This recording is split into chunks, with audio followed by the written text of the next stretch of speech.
السلام علیکم ورحمۃ اللہ.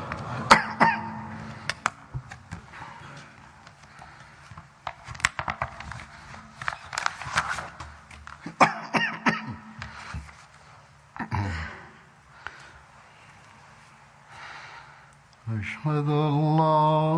إله إلا الله وحده لا شريك له وأشهد أن محمدا عبده ورسوله أما بعد فأعوذ بالله من الشيطان الرجيم بسم الله الرحمن الرحيم الحمد لله رب العالمين الرحمن الرحيم مالك يوم الدين إياك نعبد وإياك نستعين اهدنا الصراط المستقيم صراط الذين أنعمت عليهم غير المغضوب عليهم ولا الضالين.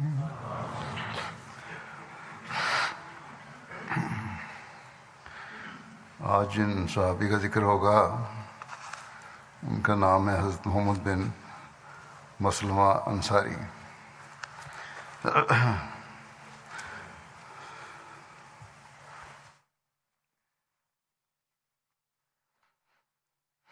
حضرت محمد کے والد کا نام مسلمہ بن سلمہ تھا. ان کے دادا کا نام سلمہ کے علاوہ خالد بھی بیان کیا گیا ہے، اور ان کی والدہ ام سہم تھیں جن کا نام خلیدہ بنت ابو عبیدہ تھا. ان کا تعلق انصار کے قبیلے اوس سے تھا اور قبیلہ عبد اشل کے حلیف تھے. حضرت محمد بن مسلمہ کی کنیت ابو عبداللہ یا عبد الرحمن اور ابو سعید بھی بیان کی جاتی ہے. علامہ ابن حجر کے نزدیک ابو عبداللہ زیادہ صحیح ہے. ایک قول کے مطابق آپ بعثت نبی سے 22 سال پہلے پیدا ہوئے اور ان لوگوں میں سے تھے جن کا نام جاہلیت میں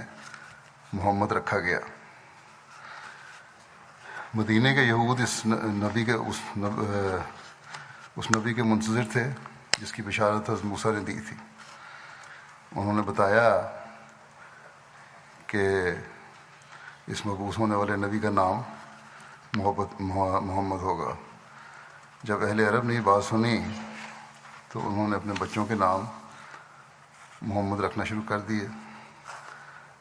سیرت النبی پر مشتمل کتب میں جن افراد کا نام زمانہ جاہلیت میں بطور تفاعل کے محمد رکھا گیا ان کی تعداد 3 سے لے کر 15 تک بیان کی گئی ہے. علامہ سہیلی جو سیرت ابن ہشام کے شارح ہیں انہوں نے 3 افراد کے اسماء لکھے ہیں جن کا نام محمد تھا. علامہ ابن اسیر نے 5 افراد کے نام لکھے ہیں جبکہ عبدالوہاب شیرانی نے ان کی تعداد 15 درج کی ہے. معلومات کے لیے یہ 15 نام چند نام جو ہیں یہ بتا بھی دیتا ہوں. ان میں ہے محمد بن سفیان، محمد بن اوہیہ، محمد بن حمران، محمد بن خزائی، محمد بن عدی، محمد بن اسامہ، محمد بن براء، محمد بن حارث، محمد بن ہرماز، محمد بن خولی، محمد بن یحمد، محمد بن یزید، محمد بن اسیدی اور محمد فقیمی اور حضرت محمد مسلمہ. حضرت محمد مسلمہ قدیم اسلام لانے والوں میں سے تھے. آپ حضرت مصعب بن عمیر کے ہاتھ پر حضرت سعد بن معاذ سے پہلے اسلام لائے۔ جب حضرت ابو عبیدہ بن جراح یہ ہجرت کر کے مدینہ حضرت ابو عبیدہ بن جراح ہجرت کر کے مدینہ تشریف لائے تو حضرت صلی اللہ علیہ وسلم نے ان کی آپ کے ساتھ مواخات قائم فرمائی۔ آپ ان صحابہ میں شامل تھے جنہوں نے کعب بن اشرف اور ابو رافع سلام بن ابو حقیق کو قتل کیا تھا۔ یہ دونوں وہ فتنہ پرداز تھے جو مسلمانوں کو نقصان پہنچانے کے درپے تھے اور اسی کوشش میں ہوتے تھے، بلکہ مسلمانوں پہ حملہ بھی کروانے کی کوشش کی، حضرت صلی اللہ علیہ وسلم پر بھی حملہ کرنے کی کوشش کی۔ تو حضور صلی اللہ علیہ وسلم نے ان کو پھر مقرر کیا تھا ان کے قتل پر۔ حضور صلی اللہ علیہ وسلم نے بعض غزوات کے موقع پر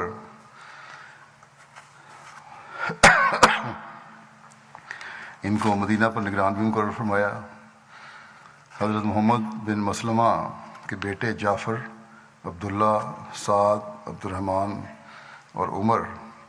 نبی کریم صلی اللہ علیہ وسلم کے صحابہ میں شامل شمار ہوتے ہیں۔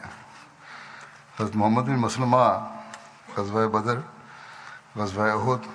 اور اس کے بعد سوائے غزوہ تبوک کے تمام غزوات میں شریک ہوئے، کیونکہ غزوہ تبوک میں وہ نبی کریم صلی اللہ علیہ وسلم کی اجازت سے مدینہ میں ٹھہرنے کے لیے پیچھے رہ گئے تھے۔ جیسا کہ ذکر ہوا ہے کہ دو فتنہ پرداز اور اسلام کے مخالفین کے قتل میں حضرت محمد بن مسلمہ شامل تھے۔ اس کی کچھ تفصیل تو حضرت عبادہ بن بشر کے حوالے سے بیان کر چکا ہوں 1.5 سال پہلے، تاہم کچھ باتیں مختصر بیان کرتا ہوں، اس کے علاوہ کچھ اور تفصیل بھی ہے۔ سیرت خاتم النبیین میں مرزا بشیر احمد صاحب نے لکھا ہے کہ اس کے کعب بن اشرف کے قتل کے ضمن میں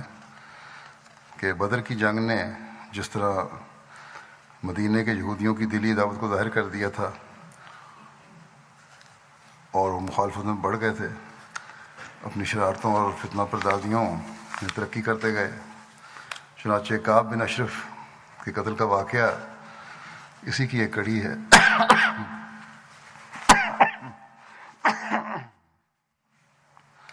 کعب گو مذہباً یہودی تھا، لیکن دراصل یہودی نسل نہ تھا بلکہ عرب تھا۔ اس کا باپ اشرف بنو نبہان کا ایک ہوشیار اور چلتا پرزا آدمی تھا۔ مدینہ میں آ کر بنو نذیر کے ساتھ تعلقات پیدا کیے، ان کا حلیف بن گیا۔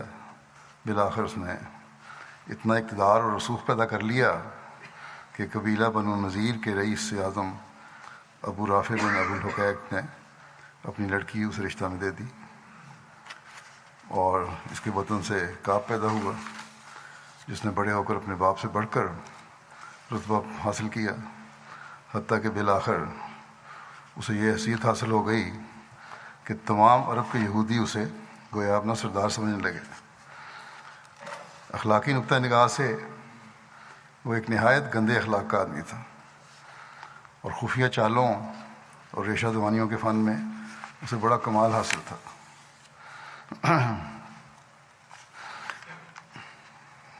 نیکی تو پاس کی بھی نہیں پھٹکی تھی اس کے، بس کمال تھا اس کا برائیوں میں، بدیوں میں، لڑانے میں، فساد پیدا کرنے میں، فتنہ پیدا کرنے میں۔ بہرحال جب حضرت صلی اللہ علیہ وسلم مدینہ میں ہجرت کر کے تشریف لائے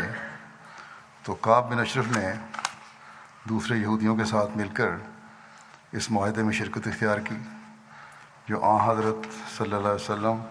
اور یہود کے درمیان باہمی دوستی اور امن و امان اور مشترکہ دفاع کے متعلق تحریر کیا گیا تھا۔ مگر اندر ہی اندر کعب کے دل میں بغض و عداوت کی آگ سلگنے لگ گئی اور اس نے خفیہ چالوں اور خفیہ ساز باز سے اسلام اور بانی اسلام کی مخالفت شروع کر دی۔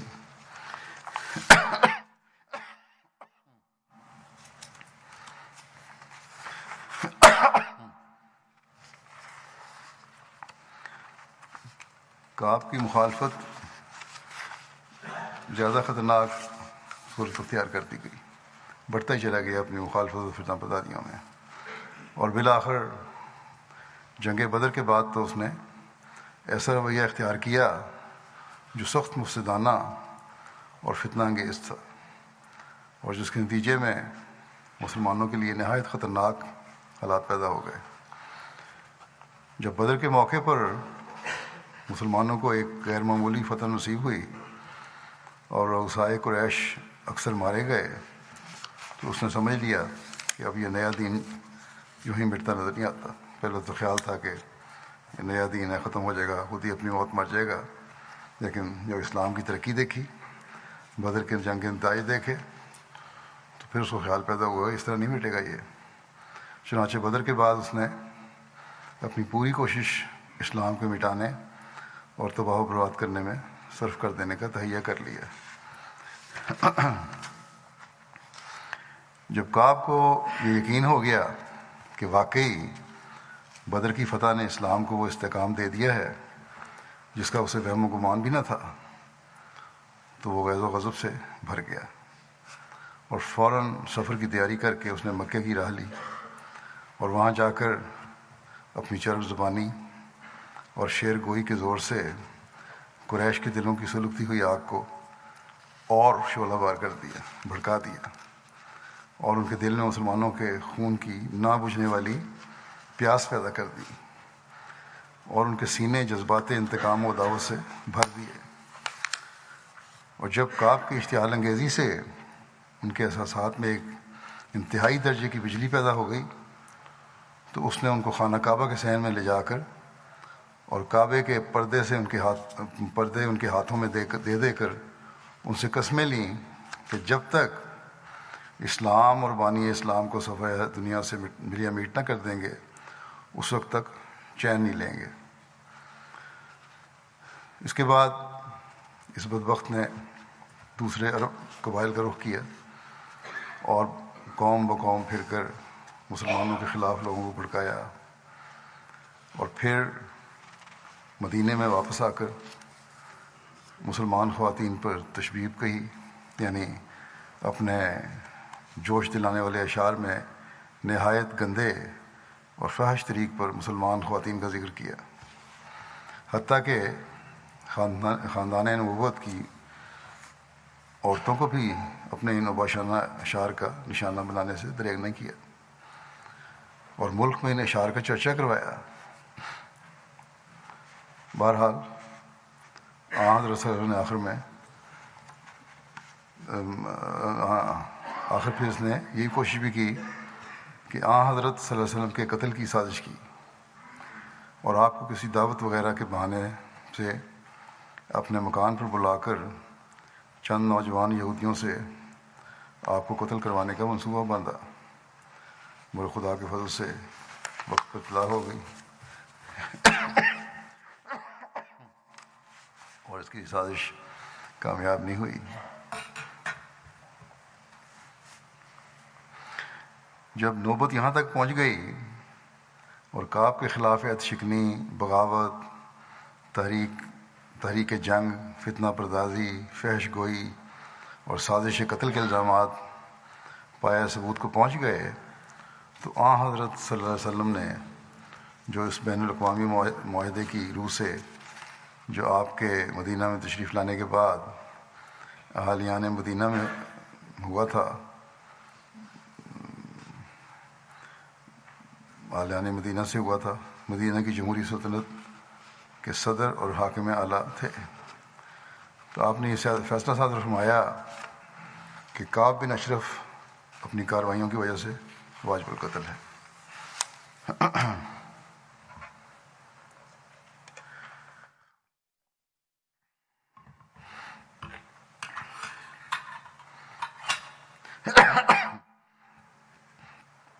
کیونکہ اس وقت کعب کی فتنہ انگیزیوں کی وجہ سے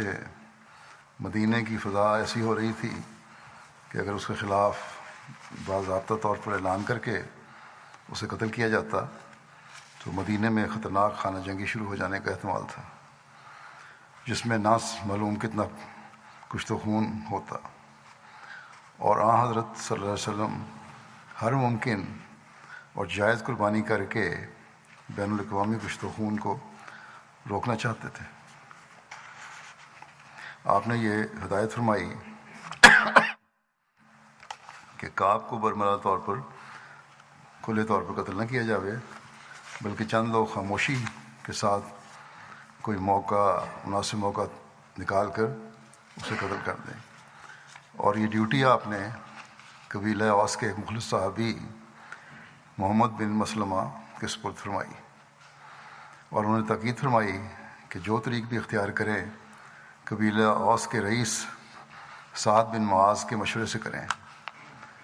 محمد بن مسلمہ نے عرض کیا کہ یا رسول اللہ، خاموشی کے ساتھ قتل کرنے کے لیے تو کوئی بات کہنی ہوگی، یعنی کوئی عذر وغیرہ بنانا پڑے گا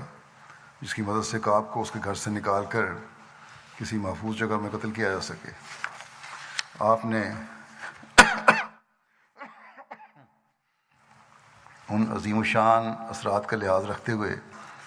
جو اس موقع پر ایک خاموش سزا کے طریق کو چھوڑنے سے پیدا ہو سکتے تھے فرمایا کہ اچھا۔ چنانچہ محمد بن مسلمہ نے سعد بن معاذ کے مشورے سے ابو نائلہ اور 2-3 اور صحابیوں کو اپنے ساتھ لیا اور کعب کے مکان پر پہنچے، اور کعب کو اس کے اندرون خانہ سے بلا کر کہا کہ ہمارے صاحب یعنی محمد رسول اللہ صلی اللہ علیہ وسلم ہم سے صدقہ مانگتے ہیں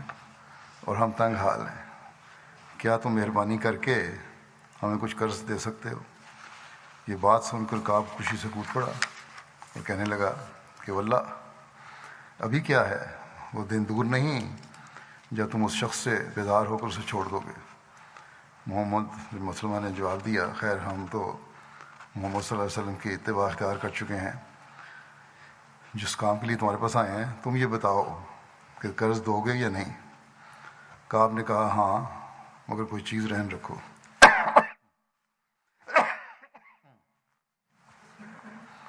محمد نے پوچھا کیا چیز؟ اس بدبخت نے جواب دیا کہ اپنی عورتیں رہن رکھ دو۔ محمد نے غصہ کو دبا کر کہا کہ یہ کیسے ہو سکتا ہے، تمہارے جیسے آدمی کے پاس ہم اپنی عورتیں رہن رکھ دیں؟ اس نے کہا اچھا تو پھر بیٹے سے ہی۔ محمد بن مسلمہ نے جواب دیا کہ یہ بھی ناممکن ہے، ہم سارے عرب کا تان اپنے سر پر نہیں لے سکتے، البتہ اگر تم مہربانی کرو تو ہم اپنے ہتھیار رہن رکھ دیتے ہیں۔ کعب راضی ہو گیا اور محمد بن مسلمہ اور ان کے ساتھی رات کو آنے کا وعدہ دے کر واپس چلے آئے، اور جب رات ہوئی تو یہ پارٹی ہتھیار وغیرہ ساتھ لے کر کعب کے مکان پر پہنچے، کیونکہ اس وقت کھلے طور پر ہتھیار لا سکتے تھے معاہدے کے مطابق جو دینا تھا، اور اسے گھر سے نکال کر باتیں کرتے کرتے ایک طرف کو لے گئے، اور تھوڑی دیر بعد چلتے چلتے محمد بن مسلمہ یا ان کے کسی ساتھی نے کسی بہانے سے کعب کے سر پر ہاتھ ڈالا اور نہایت پھرتی کے ساتھ اس کے بالوں کو مضبوطی سے قابو کر کے اپنے ساتھیوں کو آواز دی کہ مارو۔ صحابہ نے جو پہلے سے تیار تھے، ہتھیار بند تھے، فوراً تلواریں چلا دیں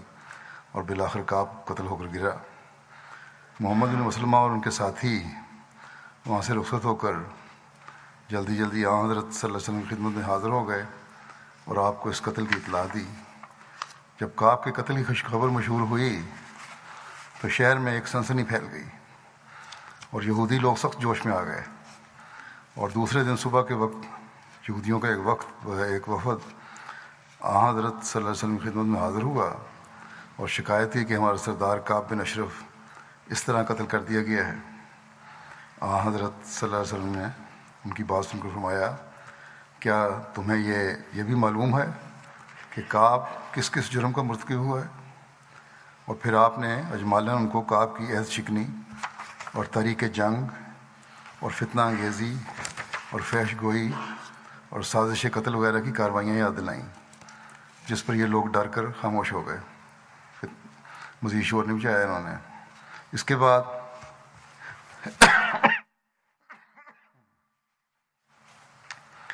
حضرت صلی اللہ علیہ وسلم نے ان سے فرمایا کہ تمہیں چاہیے کہ کم از کم آئندہ کے لیے ہی امن اور تعاون کے ساتھ رہو اور عداوت اور فتنہ اور فساد کا بیج نہ بو۔ چنانچہ یہود کی رضامندی کے ساتھ آئندہ کے لیے ایک نیا معاہدہ لکھا گیا اور یہود نے مسلمانوں کے ساتھ امن و امان کے ساتھ رہنے اور فتنہ و فساد کے طریقوں سے بچنے کا ازسر نو وعدہ کیا۔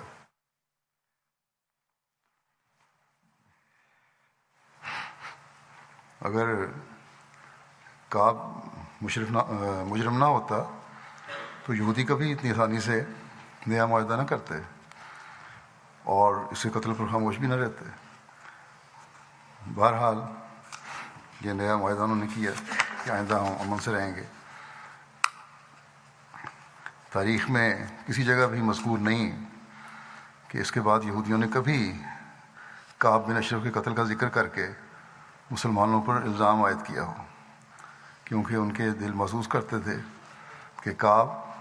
اپنی مستحق سزا کو پہنچا ہے۔ کعب بن اشرف کے قتل پر بعض مغربی مورخین نے بہت کچھ لکھا ہے اور حضرت صلی اللہ علیہ وسلم کے دامن پر ایک بدنما دھبے کے طور پر ظاہر کر کے اس قتل کو اعتراضات جمائے ہیں۔ لیکن دیکھنا یہ ہے کہ اول تو یہ ہے کہ آیا یہ قتل فی ذاتے ہی ایک جائز فعل تھا یا نہیں، دوسرے آیا جو طریق اس کے قتل کے واسطے اختیار کیا گیا وہ جائز تھا یا نہیں۔ پہلی بات امر اول تو یہ ہے، یاد رکھنا چاہیے کہ کعب بن اشرف حضرت صلی اللہ علیہ وسلم کے ساتھ باقاعدہ امن و امان کا معاہدہ کر چکا تھا اور مسلمانوں کے خلاف کارروائی کرنا تو درکنار رہا، اس نے اس بات کا عہد کیا تھا کہ وہ ہر بیرونی دشمن کے خلاف مسلمانوں کی امداد کرے گا اور مسلمانوں کے ساتھ دوستانہ تعلقات رکھے گا۔ اس نے اس معاہدے کی روح سے یہ بھی تسلیم کیا تھا کہ جو رنگ مدینہ میں جمہوری سلطنت کا قائم کیا گیا ہے، اس میں حضرت صلی اللہ علیہ وسلم صدر ہوں گے اور ہر قسم کے تنازعات وغیرہ میں آپ کا فیصلہ سب کے لیے واجب القبول ہوگا۔ چنانچہ تاریخ سے ثابت ہے کہ اسی معاہدے کے ماتحت یہودی لوگ اپنے مقدمات وغیرہ حضرت صلی اللہ علیہ وسلم کی خدمت میں پیش کرتے تھے اور آپ ان میں احکام جاری فرماتے تھے۔ اگر ان حالات کے ہوتے ہوئے کعب نے تمام عہد و پیمان کو بالائے طاق رکھ کر مسلمانوں سے، بلکہ حق یہ ہے کہ حکومت وقت سے غداری کی اور مدینے میں فتنہ و فساد کا بیج بویا اور ملک میں جنگ کی آگ مشتعل کرنے کی کوشش کی اور مسلمانوں کے خلاف قبائل عرب کو خطرناک طور پر ابھارا اور حضرت صلی اللہ علیہ وسلم کے قتل کے منصوبے کیے، تو ان حالات میں کعب کا جرم بلکہ بہت سے جرموں کا مجموعہ ایسا نہ تھا کہ اس کے خلاف کوئی تعزیری قدم نہ اٹھایا جاتا۔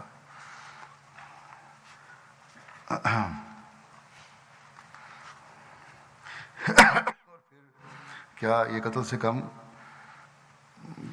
کم کوئی اور سزا تھی جو یہود کی اس فتنہ پردازی کے سلسلے کو روک سکتی؟ کیا آج کل مہذب کھلانے والے ممالک میں بغاوت اور عہد شکنی اور اشتعال جنگ اور سازشی قتل کے جرموں میں مجرموں کو قتل کی سزا نہیں دی جاتی؟ اب جو سوال اٹھتا ہے وہ مرزا بشیر احمد صاحب نے لکھا ہے کہ یہ ہے کہ قتل کے طریق سے تعلق رکھتا ہے، جو سوال یہ اٹھتا ہے قتل کا طریق سے کیا تھا، جائز تھا کہ نہیں، یعنی سوال یہ ہے کہ قتل کا طریق سے کیسا تھا، اس سے تعلق رکھنے والا سوال ہے۔ اس کے متعلق یاد رکھنا چاہیے کہ عرب میں اس وقت کوئی باقاعدہ سلطنت نہ تھی، بلکہ ہر شخص اور ہر قبیلہ آزاد اور خود مختار تھا۔ ایسی صورت میں وہ کون سی عدالت تھی جہاں کعب کے خلاف مقدمہ دائر کر کے باقاعدہ قتل کا حکم حاصل کیا جاتا؟ کیا یہود کے پاس اس کی سازش شکایت کی جاتی، جن کا وہ سردار تھا اور جو خود مسلمانوں کے خلاف غداری کر چکے تھے اور آئے دن فتنے کھڑے کرتے رہتے تھے؟ کیا مکے کے قریش کے سامنے مقدمہ پیش کیا جاتا جو مسلمانوں کے خون کے پیاسے تھے؟ کیا قبائل سلیم اور غطفان سے دادرسی چاہی جاتی، جو گزشتہ چند ماہ میں 3-4 دفعہ مدینہ پر چھاپہ مارنے کی تیاری کر چکے تھے؟ بشیر احمد صاحب لکھتے ہیں کہ پھر سوچو کہ مسلمانوں کے لیے سوائے اس کے وہ کون سا راستہ کھلا تھا کہ جب ایک شخص کی اشتعال انگیزی اور تحریک جنگ اور فتنہ پردازی اور سازش قتل کی وجہ سے اس کی زندگی کو اپنے لیے اور ملک کے امن کے لیے خطرناک پاتے تو خود حفاظتی کے خیال سے موقع پا کر اسے خود قتل کر دیتے، کیونکہ یہ بہت بہتر ہے کہ ایک شریر اور مفسد آدمی قتل ہو جائے بجائے اس کے کہ بہت سے پرامن شہریوں کی جان خطرے میں پڑے اور ملک کا امن برباد ہو۔ یہ بات بھی یاد رکھنی چاہیے کہ اس معاہدے کی روح سے جو ہجرت کے بعد مسلمانوں اور یہود کے درمیان ہوا تھا،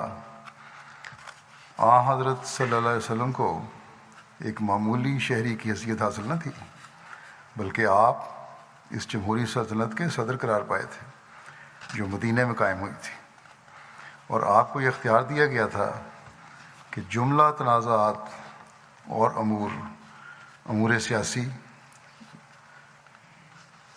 میں جو فیصلہ مناسب خیال کریں صادر فرمائیں۔ بس آپ نے ملک کے امن کے مفاد میں کعب کی فتنہ پردازی کی وجہ سے اسے واجب القتل قرار دیا۔ بس اس فیصلہ قتل پر کوئی اعتراض کی گنجائش نہیں ہے۔ پھر تاریخ سے بھی ثابت ہے کہ خود یہود نے کعب کی اس سزا کو اس کے جرموں کی روشنی میں واجبی سمجھ کر خاموشی اختیار کی اور اس پر اعتراض نہیں کیا۔ اور اگر یہ اعتراض کیا جاوے کہ ایسا کیوں نہیں کیا گیا کہ قتل کا حکم دینے سے پہلے یہود کو بلا کر ان کو کعب کے یہ جرم سنائے جاتے اور حجت پوری کرنے کے بعد اس کے قتل کا باقاعدہ اور برملا طور پر حکم دیا جاتا، تو اس کا جواب یہ ہے کہ اس وقت حالات ایسے نازک ہو رہے تھے کہ ایسا طریقہ اختیار کرنے سے بین الاقوامی پیچیدگیوں کے بڑھنے کا سخت خطرہ تھا، اور کوئی تعجب نہ تھا کہ مدینے میں خطرناک سلسلہ کشت و خون اور خانہ جنگی کا شروع ہو جاتا۔ بس ان کاموں کی طرح جو جلد اور خاموشی کے ساتھ ہی کر گزرنے سے فائدہ مند ہوتے ہیں، حضرت صلی اللہ علیہ وسلم نے امن عامہ کے خیال سے یہی مناسب سمجھا کہ خاموشی کے ساتھ کعب کی سزا کا حکم جاری کر دیا جائے، مگر اس میں قطعاً کسی قسم کے دھوکے کا دخل نہ تھا، اور نہ حضرت صلی اللہ علیہ وسلم کو یہ منشا تھا کہ یہ سزا ہمیشہ کے لیے وسیع راز رہے، کیونکہ جو ہی یہود کا وفد دوسرے دن صبح آپ کی خدمت میں حاضر ہوا، آپ صلی اللہ علیہ وسلم نے فوراً بلا توقف انہیں ساری سرگزشت سنا دی اور اس فعل کی پوری ذمہ داری اپنے اوپر لے کر یہ ثابت کر دیا کہ اس میں کوئی دھوکے وغیرہ کا سوال نہیں ہے، اور یہودیوں کو یہ بات واضح طور پر بتا دی کہ فلاں خطرناک جرموں کی بنا پر کعب کے متعلق یہ سزا تجویز کی گئی تھی جو میرے حکم سے جاری کی گئی ہے۔ باقی رہا یہ اعتراض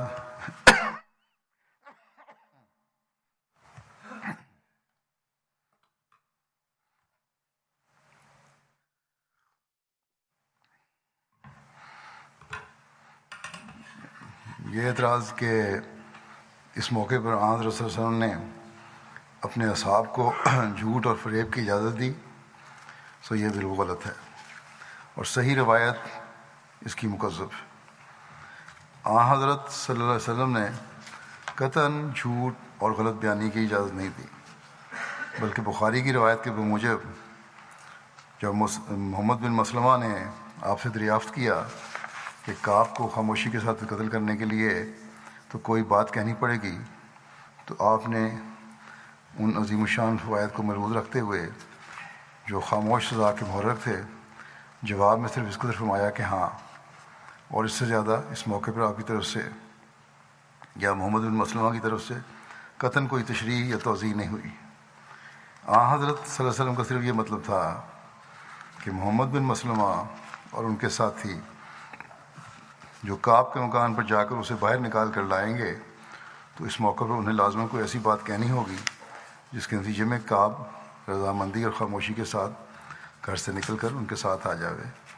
اور اس میں ہرگز کوئی بات نہیں ہے۔ آخر جنگ کے دوران میں جاسوس وغیرہ جو اپنے فرائض ادا کرتے ہیں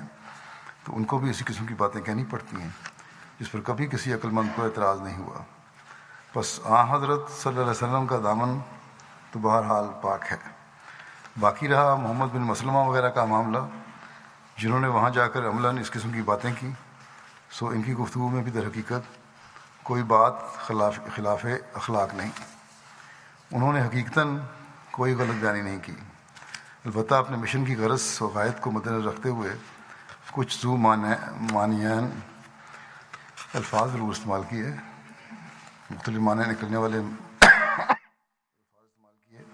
مگر ان کے بغیر چارہ نہیں تھا، اور حالات جنگ میں ایک اچھی اور نیک غرض کے لیے کہ متاع سادہ اور صاف گوئی کے طریق سے اس قدر خفی انحراف ہرگز کسی عقل مند دیانتدار شخص کے نزدیک قابل اعتراض نہیں ہو سکتا۔ اب یہ بھی سوال بعضوں نے اٹھایا کہ کیا جنگ میں جھوٹ بولنا اور دھوکہ دینا جائز ہے؟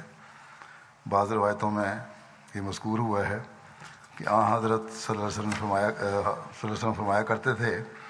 کہ الحرب خدعۃ، یعنی جنگ تو ایک دھوکہ ہے، اور اس سے نتیجہ یہ نکالا جاتا ہے کہ نعوذ باللہ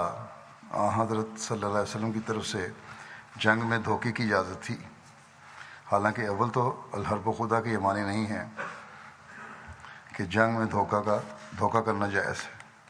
بلکہ اس کے معنی صرف یہ ہیں کہ جنگ خود ایک دھوکہ ہے، یعنی جنگ کے نتیجے کے متعلق کچھ نہیں کہا جا سکتا کہ کیا ہوگا، یعنی جنگ کے نتیجے پر اتنی مختلف باتیں اثر ڈالتی ہیں کہ خواہ کیسے ہی حالات ہوں نہیں کہا جا سکتا کہ اس کا نتیجہ کیا ہوگا۔ اور ان معنوں کی تصدیق اس بات سے ہوتی ہے کہ یہ حدیث میں یہ روایت دو طرح سے مروی ہے۔ ایک روایت میں یہ الفاظ ہیں کہ حضرت صلی اللہ علیہ وسلم نے فرمایا کہ الحرب خدا، یعنی جنگ ایک دھوکہ ہے، اور دوسری روایت میں یہ ہے کہ سم الحرب خدا، یعنی حضرت صلی اللہ علیہ وسلم نے جنگ کا نام دھوکہ رکھا تھا، سم الحرب خدا، اور دونوں کے ملانے سے یہ نتیجہ نکلتا ہے کہ آپ کا منشا نہیں تھا کہ جنگ میں دھوکہ کرنا جائز ہے، بلکہ یہ تھا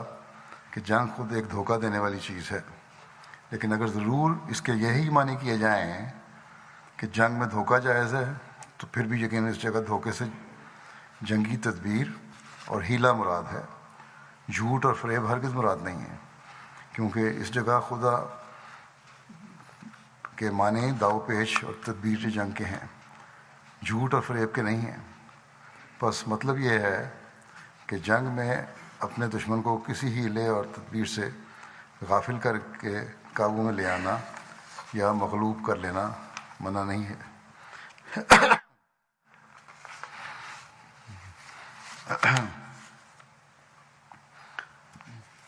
اب داؤ پیش کی بھی مختلف صورتیں ہو سکتی ہیں، مثلا صحیح روایات سے ثابت ہے کہ حضرت صلی اللہ علیہ وسلم جب کسی مہم میں نکلتے تو عموماً اپنا منزل مقصود ظاہر نہیں فرماتے تھے، اور بعض اوقات ایسا بھی کرتے تھے کہ جانا تو جنوب کی طرف ہوتا تھا، مگر شروع میں شمال کی طرف رخ کر کے روانہ ہو جاتے تھے، اور پھر چکر کاٹ کر جنوب کی طرف گھوم جاتے تھے۔ یا کبھی کوئی شخص پوچھتا تھا کہ کدھر سے آئے ہو، تو بجائے مدینہ کا نام لینے کے قریب یا دور کے پڑاؤ کا نام لے دیتے تھے، یا اسی قسم کی کوئی اور جائز جنگی تدبیر اختیار فرماتے تھے، یا جیسا کہ قرآن شریف میں اشارہ کیا گیا ہے کہ صحابہ بعض اوقات ایسا کرتے تھے کہ دشمن کو غافل کرنے کے لیے میدان جنگ سے پیچھے ہٹنا شروع کر دیتے تھے، اور جب دشمن غافل ہو جاتا تھا اور اس کی صفوں میں ابتری پیدا ہو جاتی تھی تو پھر اچانک حملہ کر دیتے تھے۔ اور یہ ساری صورتیں اس خداتوں کی ہیں جسے حالات جنگ میں جائز قرار دیا گیا ہے اور اب بھی جائز سمجھا جاتا ہے، لیکن یہ کہ جھوٹ اور غداری وغیرہ سے کام لیا جاوے، اس سے اسلام نہایت سختی کے ساتھ منع کرتا ہے۔ چنانچہ حضرت صلی اللہ علیہ وسلم عموماً فرمایا کرتے تھے کہ اسلام میں خدا کے ساتھ شرک کرنے اور والدین کے حقوق تلف کرنے کے بعد تیسرے نمبر پر جھوٹ بولنے کا گناہ سب سے بڑا ہے۔ نیز فرماتے تھے کہ ایمان اور بزدلی ایک جگہ جمع نہیں ہو سکتے، ایمان اور بزدلی ایک جگہ جمع ہو سکتے ہیں، مگر ایمان اور جھوٹ کبھی ایک جگہ جمع نہیں ہو سکتے۔ اور دھوکے اور غداری کے متعلق فرماتے تھے کہ جو شخص غداری کرتا ہے وہ قیامت کے دن خدا کے سخت عذاب کے نیچے ہوگا۔ اگر جنگ میں جس قسم کے خدا کی اجازت دی گئی ہے وہ حقیقی دھوکہ یا جھوٹ نہیں ہے، بلکہ اس سے وہ جنگی تدابیر مراد ہیں جو جنگ میں دشمن کو غافل کرنے یا اسے مغلوب کرنے کے لیے اختیار کی جاتی ہیں، اور جو بعض صورتوں میں ظاہری طور پر جھوٹ اور دھوکے کے مشابہ تو سمجھی جا سکتی ہیں مگر وہ حقیقتاً جھوٹ نہیں ہوتی۔ چنانچہ مدرسہ ذیل حدیث حضور شمشیر سے لکھتے ہیں کہ ہمارے خیال میں اس کی مصدق ہے، اور وہ حدیث یہ ہے کہ ام کلثوم بنت عقبہ روایت کرتی ہیں کہ میں نے رسول اللہ صلی اللہ علیہ وسلم کو صرف 3 موقعوں کے لیے ایسی باتوں کی اجازت دیتے سنا جو حقیقتاً تو جھوٹ نہیں ہوتی مگر عام لوگ انہیں غلطی سے جھوٹ سمجھ سکتے ہیں۔ پہلی یہ کہ جنگ، دوم یہ کہ لڑے ہوئے لوگوں کے درمیان صلح کرانے کا موقع، اور سوم جبکہ مرد اپنی عورت سے یا عورت اپنے مرد سے کوئی ایسی بات کرے جس میں ایک دوسرے کو راضی اور خوشی کرنا مقصود ہو۔ نیک نیت نیک ہونی چاہیے ہر صورت میں، یا نیک مقاصد حاصل ہونے چاہیے۔ یہ حدیث اس بات میں کسی شبے کی گنجائش نہیں چھوڑتی کہ جس قسم کے خدا تو ان کی جنگ میں اجازت دی گئی ہے جھوٹ اور دھوکہ مراد نہیں ہے، بلکہ وہ باتیں مراد ہیں جو بعض اوقات جنگی تدابیر کے طور پر اختیار کرنا ضروری ہوتی ہیں اور جو ہر قوم اور ہر مذہب میں جائز سمجھی گئی ہیں۔ کعب بن اشرف کا واقعہ ذکر کرنے کے بعد ابن ہشام نے یہ روایت نقل کی ہے کہ کعب کے قتل کے بعد حضرت صلی اللہ علیہ وسلم نے صحابہ سے ارشاد فرمایا تھا کہ اب جس یہودی پر تم قابو پاؤ اسے قتل کر دو۔ چنانچہ ایک صحابی مہیسہ نامی نے ایک یہودی پر حملہ کر کے اسے قتل کر دیا تھا، اور یہی روایت ابو داؤد نے نقل کی ہے، اور دونوں روایتوں کا منبع ابن اسحاق ہے۔ جب شیخ صاحب لکھتے ہیں کہ علم روایت کی روح سے یہ روایت کمزور اور ناقابل اعتماد ہے، یہ بالکل نہیں کہا حضرت صلی اللہ علیہ وسلم نے، کیونکہ ابن ہشام نے تو اسے بغیر کسی قسم کی سند کے لکھا ہے، کوئی سند ہے ہی نہیں، اور ابو داؤد نے جو سند دی ہے وہ کمزور اور ناقص ہے۔ اس سند میں ابن اسحاق یہ بیان کرتے ہیں کہ میں نے یہ واقعہ زین بن ثابت کے ایک آزاد کردہ غلام سے سنا تھا، اور اس نامعلوم الاسم غلام نے پتہ نہیں کون ہے، اس کا نام نون بھی نہیں ہے، مہیسہ کی ایک نامعلوم الاسم لڑکی سے سنا، وہ بھی ایک لڑکی کی دے رہا جس کا نام کو پتہ ہی نہیں، روایتوں میں کہیں نہیں پتہ لگتا کون ہے، اور اس لڑکی نے اپنے باپ سے سنا تھا۔ اب ہر شخص سمجھ سکتا ہے کہ اس قسم کی روایت جس کے 2 راوی بالکل نامعلوم الاسم ہوں، جن کا پتہ ہی نہ ہو ناموں کا بھی، اور مجہول الحال ہوں، ہرگز قابل قبول نہیں ہو سکتی، اور درایت کے لحاظ سے بھی غور کیا جائے تو یہ قصہ درست ثابت نہیں ہوتا، کیونکہ حضرت صلی اللہ علیہ وسلم کا عام طریق عمل اس بات کو قطعی طور پر جھٹلاتا ہے کہ آپ نے اس قسم کے عام حکم دیا ہو۔ علاوہ ازیں اگر کوئی عام حکم ہوتا تو یقیناً اس کے نتیجے میں کئی قتل واقع ہو جاتے، مگر روایت میں صرف ایک قتل کا ذکر ہے جو اس بات کا ثبوت ہے کہ کوئی عام حکم نہیں تھا۔ اور پھر جب صحیح روایت سے یہ ثابت ہے کہ دوسرے دن ہی یہود کے ساتھ نیا معاہدہ ہو گیا تھا، تو اس صورت میں یہ ہرگز قبول نہیں کیا جا سکتا کہ اس معاہدے کے ہوتے ہوئے اس قسم کا حکم دیا گیا، اور اگر اس قسم کا کوئی واقعہ ہوتا تو یہودی لوگ اس کے متعلق ضرور واویلا کرتے، شور مچاتے، مگر کسی تاریخی روایت سے ظاہر نہیں ہوتا کہ یہود کی طرف سے کبھی کوئی اس قسم کی شکایت کی گئی ہو۔ بس روایت اور درایت دونوں طرح سے یہ قصہ غلط ثابت ہوتا ہے۔ اور اگر اس میں کچھ حقیقت سمجھی جا سکتی ہے تو صرف اس قدر کہ جب کعب بن اشرف کے قتل کے بعد مدینہ میں ایک شور پیدا ہوا اور یہودی لوگ جوش میں آ گئے، تو اس وقت حضرت صلی اللہ علیہ وسلم نے یہودیوں کی طرف سے خطرہ محسوس کر کے صحابہ سے یہ فرمایا ہوگا، یہ امکان ہے، کوئی بات قطعی ثبوت اس کا بھی نہیں ہے، کہ جس یہودی کی طرف سے تمہیں خطرہ ہو اور تم پر حملہ کرے تم اسے دفاع میں قتل کر سکتے ہو۔ مگر معلوم ہوتا ہے کہ یہ حالت صرف چند گھنٹے رہی۔ اگر یہ امکان لیا بھی جائے تو وہ امکان صرف چند گھنٹے تھا، کیونکہ اس کے بعد تو معاہدہ ہو گیا تھا، کیونکہ دوسرے دن ہی یہود کے ساتھ عصر نو معاہدہ ہو کر امن و امان کی صورت پیدا ہو گئی تھی۔ پھر آپ لکھتے ہیں کہ کعب بن اشرف کے قتل کی تاریخ کے مطابق کسی قدر اختلاف ہے۔ ابن سعد نے اسے ربیع الاول 3 ہجری میں بیان کیا ہے، لیکن ابن ہشام نے اسے سریہ زید بن حارثہ کے بعد رکھا ہے، جو مسلم طور پر جمادی الاخرہ میں واقع ہوا ہے۔ آپ لکھتے ہیں کہ میں نے اس جگہ ابن ہشام کی ترتیب ملوث رکھی ہے۔ بہرحال یہ ذکر ابھی مزید کچھ 1-2 واقعہ ہیں، وہ آئندہ انشاءاللہ پیش ہوں گے۔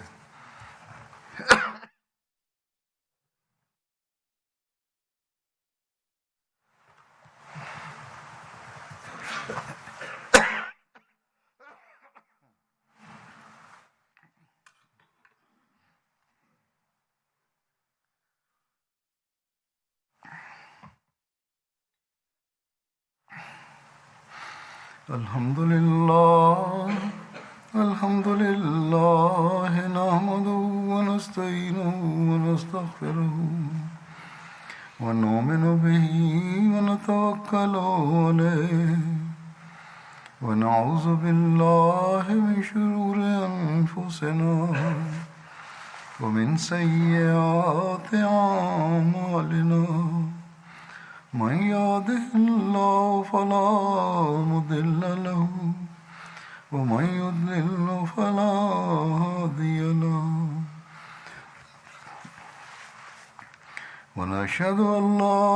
إله إلا الله ونشهد أن محمدا عبده ورسوله۔ عباد الله رحمكم الله، إن الله يأمر بالعدل والإحسان وإيتاء ذي القربى وينهى عن الفحشاء